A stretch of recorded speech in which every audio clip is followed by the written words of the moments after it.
Assalomu alaykum hammaga. Xudo xolasa bugun sizlar bilan gap turlarini o'tamiz. Demak, gap turlarini turga bo'lib olganimiz ma'qulroq. Demak, oddiy gaplar, simple sentence, keyingisi compound sentence, ya'ni qo'shma gaplar.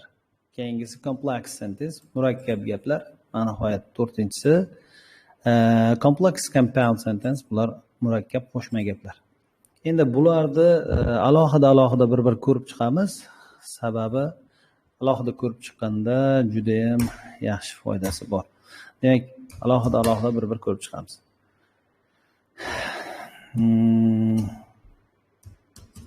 Simple sentence. Bular nimaligini tushuntiramiz. Simple sentence har doim bilinglar, o'zidan keyin subject, keyin verb keladi. Ya'ni ega kesim keladi har doim o'zidan keyin.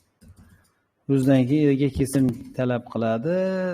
Demak, bog'lovchilar ishtirok etmaydi. Misol uchun bunga misollarni ko'ramiz. She loves books. To'ldirish kelishi mumkin. Mesela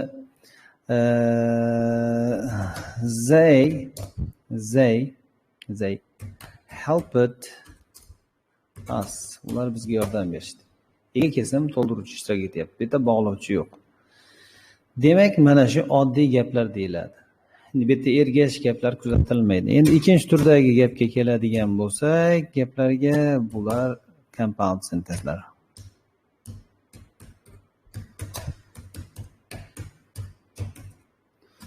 Demak, endi qo'shma gaplar nimaligini alohida o'tamiz. Qo'shma gaplar do'stlar, tushunishimiz uchun bizga ajoyib birikmalar bor. Ya'ni fanboys yordamga keladi. Oldin o'qib yurganlarga fanboys muammo emas, lekin endi ko'ra turganlar uchun nima ekan bu, qo'noq bolalarmikan degan tushuncha kelib chiqadi. Yo'q, bu qisqartmalar. Har bitta nimani bog'lovchilarni, linkerlarni qisqartmasi. Shu bog'lovchilar, hozir men ko'rsatib o'tmoqchi bo'lgan bog'lovchilar bilan yasalgan nimalar, gaplar qo'shma gaplar deyiladi. Masalan, for, because ga teng bilan qaranglar. Because ga teng. Qanday for, because ga teng bo'lishi mumkin deb o'ylab qoladi ba'zilar. Hozir bunga obdon hayotiy misol berib ketaman. Demak,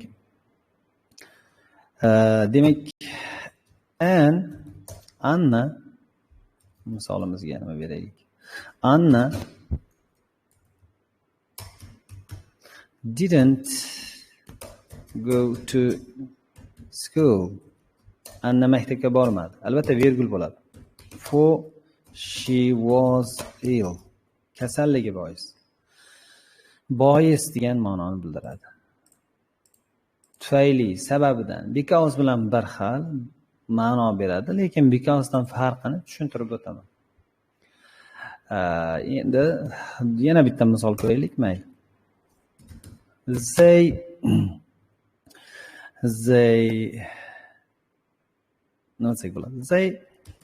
went out.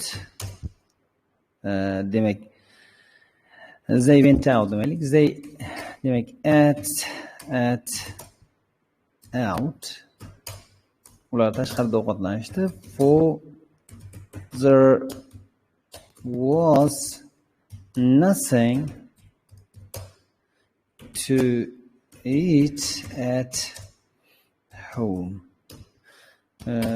Nima bo'lganligi uchun? Uyda yegulik hech narsa bo'lmaganligi uchun degan ma'no beradi.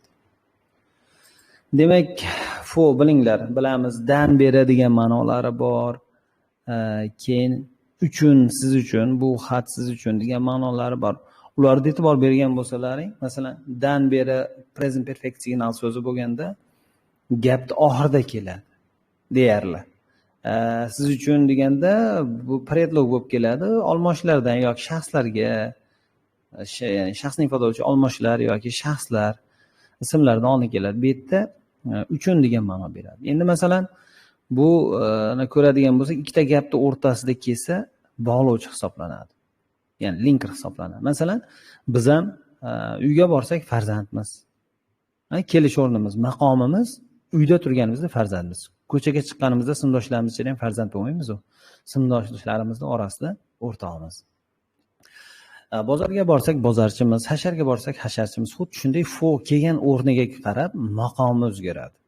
Demak, present perfectda vaqt so'zi bilan kelganda dan beri deyiladi. Lekin ikkita gapning o'rtasida kelganda uchun degan ma'no beradi. Demak, birinchisi ko'rib o'tganimizdek for ketdi. For ketdi. For ketdi. Endi keyingisiga o'tamiz. Keyingisiga o'tadigan bo'lsak, endi fanboysda fanboys A ga keldik. And teng in addition. In addition degan so'zga teng. Xo'p, qolaversa degan yani. Endi bunga ham misollar ko'rib chiqamiz. Masalan, qolaversa deganda bir ma'lumot aytiladi, qolaversa shunaqa degan gap kelib chiqadi. Masalan, hozir nimani ko'rishimiz mumkin sizlar bilan? Xo'p, yaxshi misollardan topadigan bo'lsak,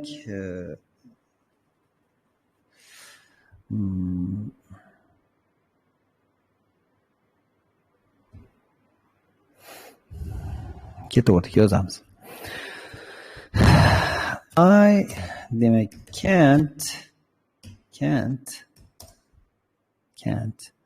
I can't come with you now. Men siz bilan hozir bora olmayman. I have to go to work. Ishga borishim kerak. And va bog'lovchisi bo'lyapti, lekin virgul bo'lyapti. Nimaga desa, bu ikkita gapning o'rtasida kelyapti. Shunga ham e'tibor berib ketamiz. Va qaraymiz. Va yana nima desak bo'ladi? Va endi hop I must meet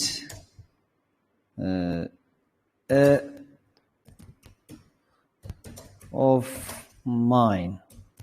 Do'stlarimdan nima? In an hours desak. Bir soatdan keyin qolaversa, do'stlarimdan biri bilan uchrashishim kerak. Mana shu yerda ko'rib turibsizlar, va bog'lovchisiga e'tibor bering. Ikkita gapning o'rtasida kelganligi uchun virgul bo'ladi. Agar oddiygina bunday bo'lsa, qarang. Masalan, I love books and cars bo'lsa, kechirasizlar. Cars bo'lsa, bu yerda virgul kelmaydi. Ikkita gapni bog'laganligi uchun virgul kelyapti. Demak, and fanboysdagi and ma'nosi, a ma'nosi and ga teng. Fanboysda f for ga teng bo'ldi, and nimaga teng bo'ldi? A and ga teng bo'ldi, n. Endi bu nimaga teng deb ko'ramiz. Qaraylar. Sorry. Sometimes I make mistake. Qaraymiz do'stlar. Nor bitta. Nor nimaga teng? Bitta teng and not getting. Bilinglar, nor bitta and not getting. Endi bu nima degani desa, masalan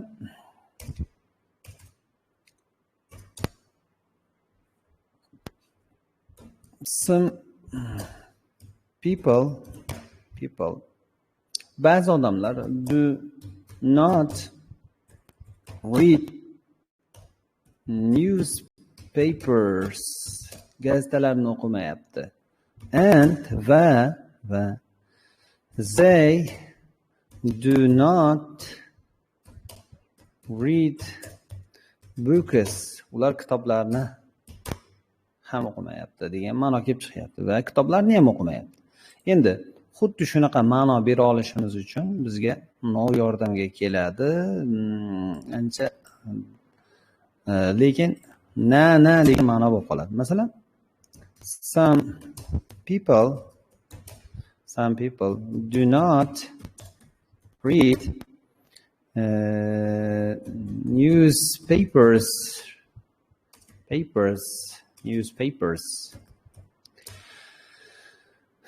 Nor bo'lgandan keyin gap tartibi o'zgaradi, bilinglar. Masalan, mana shu yerdagi do zaydan oldinga chiqadi. Zehniyatlaringda yaxshi shakllanish uchun tepaga bitta and not bilan ishtirok etgan gapni yozib oldim. Nor do they read demak read books. Endi ahamiyat bergan bo'lsalaring not tushib qoldi. Chunki nor qatnashganligi uchun notni tashlab yuborsak bo'laveradi. Aynan shu ma'noni beradi. Inversiya holati kuzatiladi. Shuning uchun mana bu yerda unda ham o'sha shu ma'noni bildiruvchi so'zlarni bo'yab qo'yaylik, mayli. Ahamiyat bergan bo'lsalaring, xuddi ikkala gap bir xil. Ba'zi odamlar gazetalar o'qimaydi va kitoblar ham o'qimaydi. Na gazetalar o'qiydi, na kitoblar o'qiydi degan ma'no beradi. Xo'p, asli bu gapni yana davom ettirsak ketaveradi. Shuning uchun keyingi bog'lovchi linkerga o'tamiz. Keyingi bog'lovchimiz fanboysda be. Because deb o'ylamanglar, bu but bog'lovchisi. But bog'lovchisi however getting. Endi men yoza turgan bog'lovchilarda ba'zilar nima desa bo'ladi? Ba'zilar bu bog'lovchini o'zini ham bilmaymiz-ku deyishi mumkin. Bularni ham o'tib ketamiz. Xavotir olmanglar, Xudo xolasa ularga ham navbat kelib qoladi. Endi davom etamiz.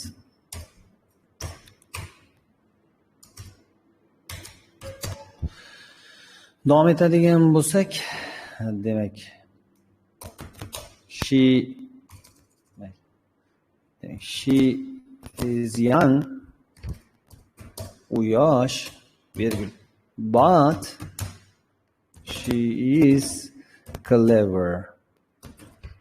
U yosh lekin aqlli.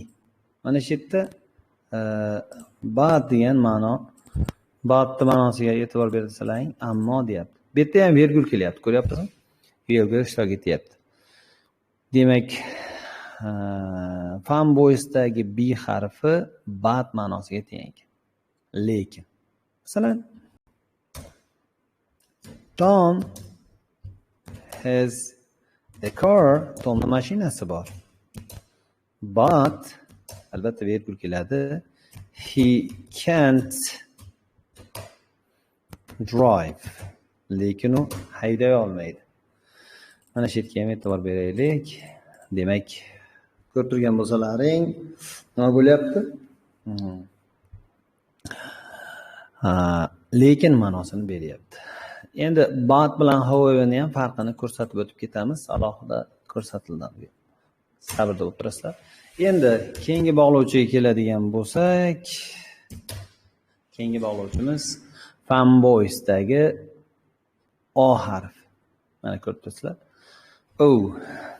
Bu nima degani? Orga teng. Bu either so'ziga teng bo'ladi yoki degan ma'noni beradi. Endi qaraymiz. Or so'zi qachon ishlatiladi, qanday ishlatiladi, ularni masalan yoki degan ma'noda keladi. Yoki degan ma'noda kelganda bu ham ajoyib. Ikkita gapning o'rtasida kelganda virgul bilan keladi. Lekin ikkita narsani bog'laganda oddiy. Masalan, to'ldiruvchi bilan to'ldiruvchi, ega bilan egani bog'laganda virgul kelmaydi. Masalan, you can go to the cinema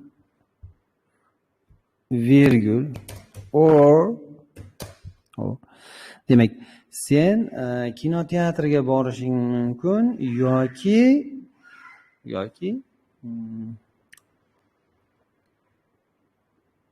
nima desak bo'ladi?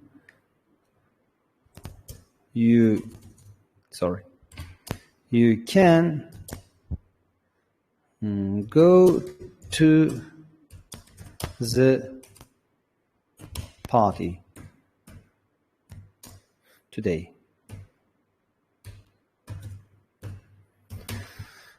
Mana shu yerda virgul bo'lyapti. Sabab ikkita gapni bog'lab kelmoqda. Sen kinoteatrga borishing mumkin yoki ziyofatga borishing mumkin bugun. Endi e'tibor bersak, nimani o'rtasida keladigan bo'lsa, ikkita bog'lovchini erta hech qanday virgul kuzatilmaydi. Masalan, she demaylik. Her name is Anne or Sue. Uning ismi Anna yoki Sue. Shunaqa desak ham bo'ladi yoki nima qilamiz? Bunday deylik.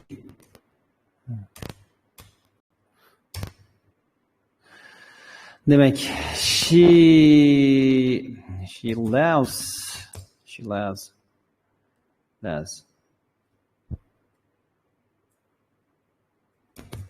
cats or dogs. U yo mushuklarni yoqtiradi yo itlarni. Yana bitta misol. We can go, we can eat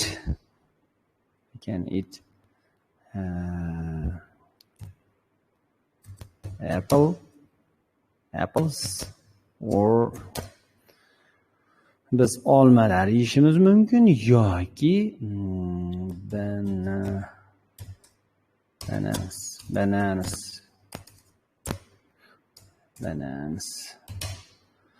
kechirasizlar.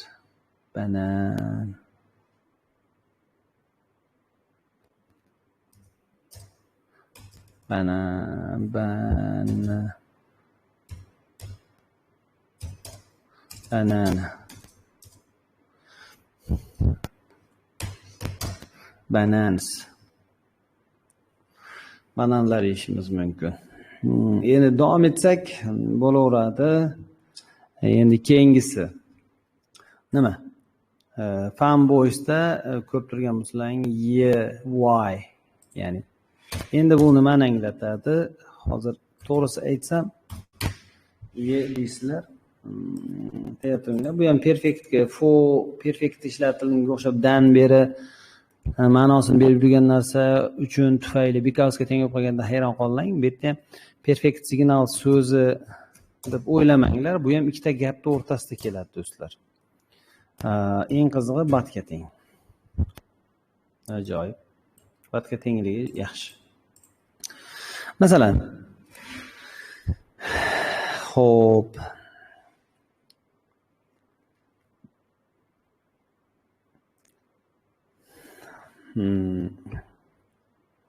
Nima desak bo'ladi?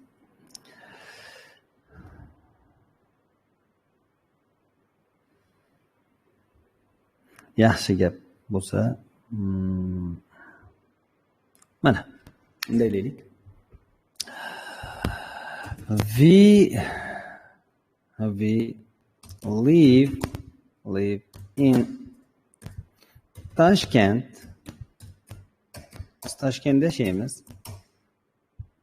And yet and berib turib yet bersa ham bo'laveradi. Lekin we want to live in Fergana. Lekin biz Ferganada yashashni xohlaymiz. Farg'onada yashashni xohlaymiz. Yana aniqroq. Xuddi shu gapni o'rniga yetti o'rniga and yetti o'rniga yetti o'zini bersak ham bo'ladi. Mana masalan tagiga chizish shart emas aytmoqchi. Belgilab turib nima qilib qo'yaman. Masalan qaraymiz. Mana shunda and top desak bo'ladi, lekin baribir virgul keladi do'stlar. Kuzatib qo'ying, mana kuzatinglar. Mana baribir virgul keladi. Lekin degan ma'noga kelyapti. Bu yerda bilinglar, bu gapni oxirida kelmayapti. Bu yerda virgul bo'lyapti, narigi gapni oxirida kelyapti. Sezyapsizlarmi? Narigi gapni oxirida kelyapti bu yerda. Bu gap ikkala gapning o'rtasida kelganligi uchun bu yerda bilinglar, ammo, lekin, biroq ma'nolarini beryapti. Xulosalaring yana bir misol ko'ramiz. Demak, she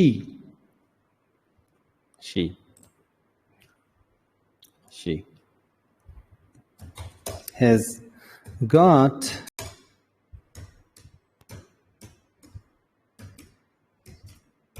competitive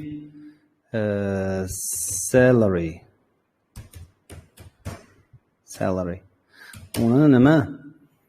Raqobatbardosh oyligi bor, ya'ni yuqori maoshi bor. Yet she is not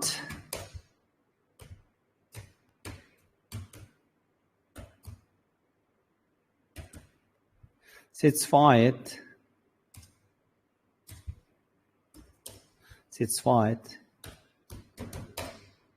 with her job. Lekin uni ishidan ko'ngli to'lmaydi.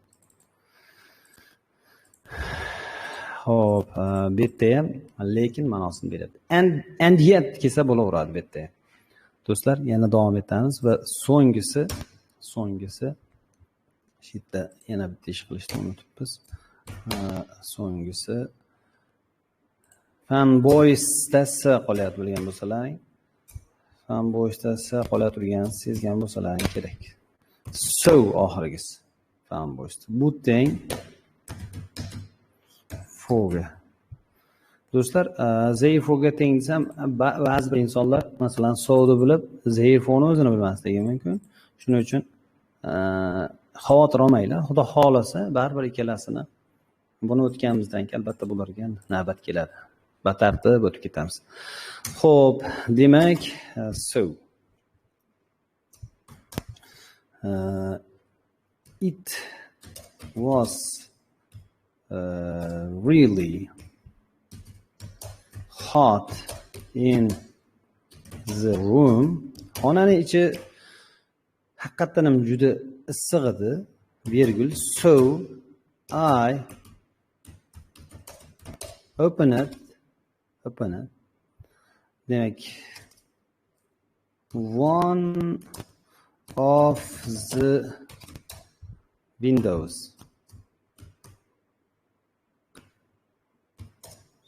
Shuning uchun nima derazalardan birini ochib qo'ydim. Yoki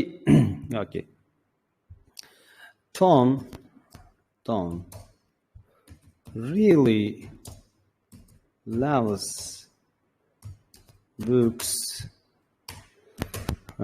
Tom reading books deylik. Nima deylik? Reading books. Tom haqiqatan ham kitoblar o'qishni yaxshi ko'radi. Shuning uchun he always save up money. Shuning uchun u har doim pul to'playdi for books. Kitoblar uchun.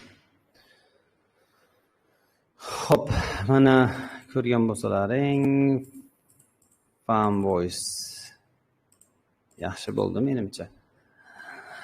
Demak, vaqtiga qarab qo'yamiz. Qanchadan beri bo'lyapti bu? 25 minut bo'lib qolibdi do'stlar. Menimcha yaxshi bir ko'rib o'tamiz. Demak, 4 xil gap turini o'tdim, bilgan bo'lsalaring. Oddiy gaplar, qo'shma gaplar, murakkab gaplar, murakkab qo'shma gaplar. Oddiy gaplar ega kesim to'ldiruvchidan iborat. Qo'shma gaplar o'tdik mana bugun. Fanboys bo'lsa, shularda hammasini bosh harflaridan foydalanib, ya'ni bog'lovchilar, linkerlarda bosh harfidan so'z tuzilgan. Shu ikkita so'z bo'lsa, fanboys deganda yodda qolish uchun. Tushunyapsizlarmi? Yodda qolish uchun. Masalan, boshqa tillarda ham shunga o'xshash narsalar bor. Mana qaraymiz. If'da bilgan bo'lsalaring, for bo'ldi, because ga teng bo'ldi. Ikkita gapning o'rtasida keldi. Tufayli, uchun degan. Anna maktabga bormadi, kasalligi tufayli. Bilib olinglar, for ikkita gapning o'rtasida kelsa tufayli ma'nosini beradi. Vaqt so'zdan oldin kelsa boshqa narsa. Men sizlarga avval ham aytdim, ya'ni biz qayerda kelganimizga qarab maqomimiz o'zgargani kabi, bu ingliz tilida ham so'zlar shunaqa aksariyat. Masalan, uyga borsak, farzandmiz, do'stlarimiz davrasida o'rtoqmiz, hasharga borsak, hasharchimiz, bozorga borsak, bozorchimiz, shunga o'xshash. Masalan, men dars o'tayotib, bitta o'tayotib, o'qituvchi bo'lsam, palonchi, o'rningizdan turing, ishlar qildingizmi deb ayta olaman, lekin uyga borib akamga yoki opamga, dadamga, onamga ishlar qildingizmi? Nima bo'ldi? Uyga sizlar bo'ldimi deya olmayman, chunki bu darsdagi maqomim o'qituvchi, uydagi maqomim farzand. Xuddi shunday, for ham qayerda kelganiga qarab, joylashuviga qarab maqom o'zgaradi. Aytdim, no, na degan ma'noni berdi. Fanboysdagi B harfi but ma'nosini berdi. However'dan farqini ham o'tamiz. Or bitta yo bo'ldi. Bilinglar, ikkita gap o'rtasiga kelsa vergulli, ikkita to'ldiruvchi yoki fe'lni yoki egani o'rtasiga kelsa vergul kelmaydi. Yet ham xuddi shunaqa. Yet but ma'nosini berdi. Tepada but bor-ku demanglar. Bu orqali ham tuzishtirgandilar. And yet ham bo'lar, yet ham bo'lar, lekin baribir ikkalasidan oldin vergul qo'yiladi. So degani shuning uchun bilinglar. Bitta o'zi bu darslar tugatganimizdan keyin bitta dars o'tib beraman. Kompleks sentencedan nima farqi borligini bitta misolda o'zi tushuniladi. Hozir rahmat, sog' bo'linglar, salomat bo'linglar. Tez kunlarda ko'rishaylik. Duo qilib turinglar bizga.